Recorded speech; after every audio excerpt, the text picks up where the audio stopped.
financing a college education for most households is either going to be the largest or the next to largest after their home, the largest investment that they'll ever make as a family. So we need to look and to say, what kind of return do we get on that investment? And when we look at the kind of business measures that we use to measure return, such as break even and the investment return rate and the incremental earnings, it turns out that getting a private university degree is a great investment.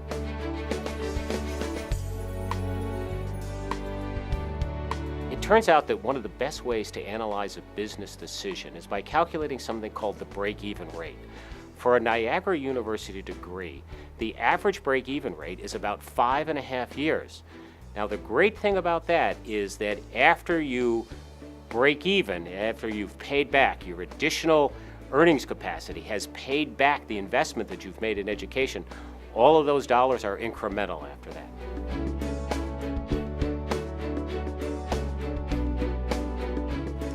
So the benefit of getting a university degree from a university like Niagara University is what we call the wage premium. That averages about $23,000 a year.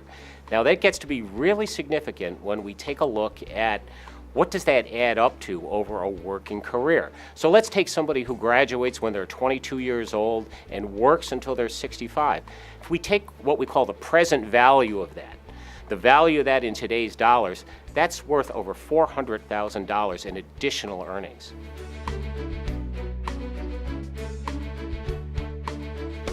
It turns out that one of the most important factors in getting a great return on a college degree is making sure that you graduate in 4 years.